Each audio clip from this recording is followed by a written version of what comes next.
Matt, you know when a true leadership was when, as a freshman, I was able to get the guys to let me be captain because they could trust me. You know, I was like, I would go to my seniors, I'd look them in the eye, and I was like, I'm not going to waste your year. I'm going to give you everything I have. I'm going to give you every ounce of me, man. When you leave here, and if we lose, I'm going to cry with you, man. If I let you down, so you can count on me in the trenches, man. Mm. I got your back. If somebody knocks you over, I got them. Don't worry about that. Sit on my way. I got a pick for them. And everything is about developing those leadership skills. So, tell me, Superman, where did that come from for you? What's the significance of Superman as your name right here? Wow.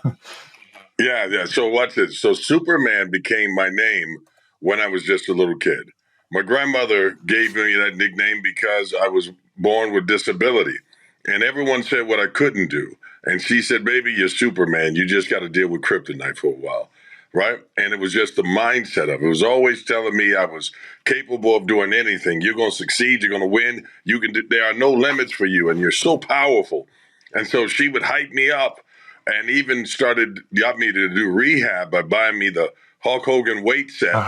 And so I'm working out and stuff like that, and I'm feeling all powerful. I'm listening to that video, that cassette tape saying, "Eat your vitamins, say your prayers, brother." Da da da da. Mm-hmm. And I'd lift weights for like 2 minutes, run over, say, "Grandma, feel my arms," and she's like, "Oh, you're so powerful." And then as I got older, the Superman thing just kind of stuck because of my grandmother, but then also my physique. I got to be 6'4", 260. And then now, right now, I'm like 2'4", 275. But I have, just in size alone, people have always given me that nickname. So I just kind of grew into it. Heck yeah, man. Well, amazing. Well, so 33 surgeries up until the age of 11, and then you're now walking, learning to walk. So walk Right. us through that next phase of your life, James. What happened next?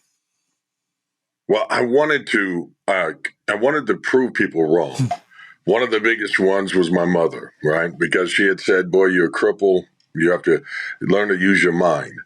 She had accepted some limitations from me that, uh, based upon my history, would have made sense in her mind. I could see that. But that wasn't my destiny.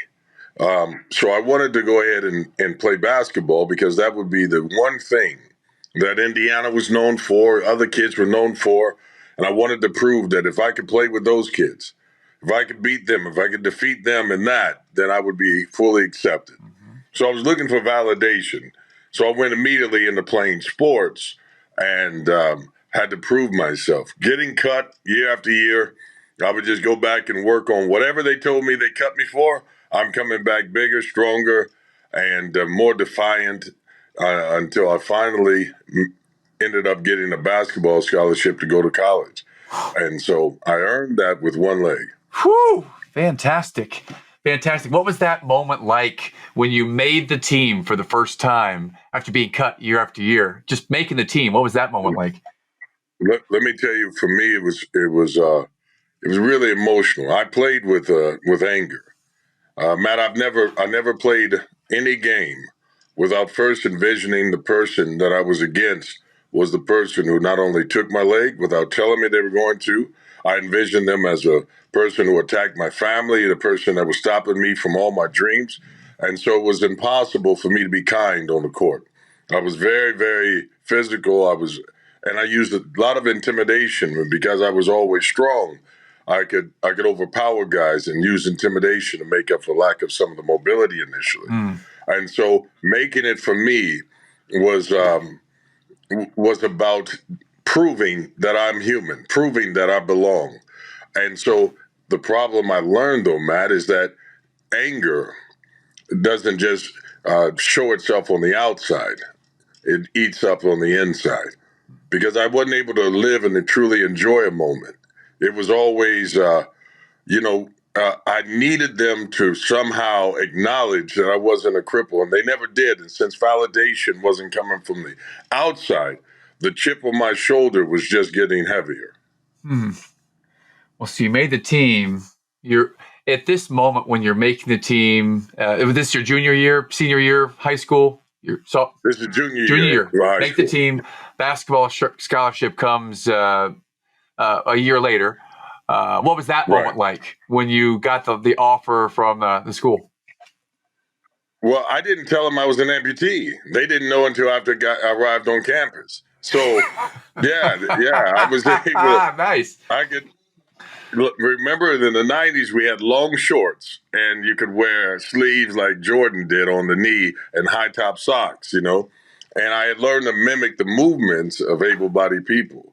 And because of my results, they just, we were back then VHS tapes, you send them in, coaches would make an offer, come meet you, never know, and I could move my walk without being noticeable. So for me, talking about making it, getting that scholarship, for me, I just wanted to prove to the coach, to everyone that had ever cut me, everyone that made the team, I ever got minutes in front of me, anyone that ever tried to wear my jersey number. I was like, man, I am not a cripple. I am not handicapped. You can't stop me. It was really all about proving them wrong, So I learned how to enter beast mode. I just didn't know how to be nice. Yeah. And other than be scared of me. Wow. What great advice from the coach. And you took that back and processed that as a freshman. At the age of 18, you figured that out, that lesson. Yeah, absolutely. Wow. Man, it was emotional. But, I wish I could tell you, letting go of that when anger is all I ever knew. When I wanted to prove everybody wrong, letting go of that was a very emotional moment because I was like, if I don't have that anger, what do I have?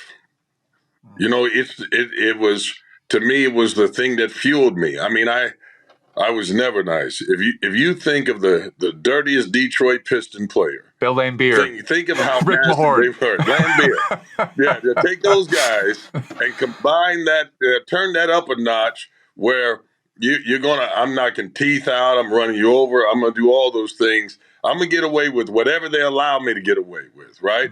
I got fouls to waste. And once I set that tone, people just back off and you start dominating. I average over 15 rebounds a game, but I also average over 15 points a game as a freshman.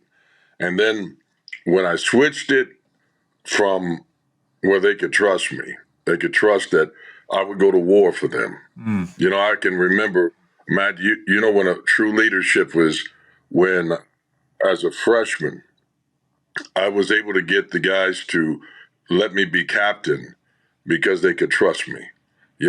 I was like, I would go to my seniors, I'd look them in the eye, and I was like, I'm not going to waste your year. I'm going to give you everything I have. I'm going to give you every ounce of me, man. When you leave here, and if we lose, I'm going to cry with you, man. If I let you down, so you can count on me in the trenches, man. I got your back. If somebody knocks you over, I got them.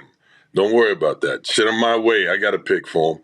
And everything is about developing those leadership skills.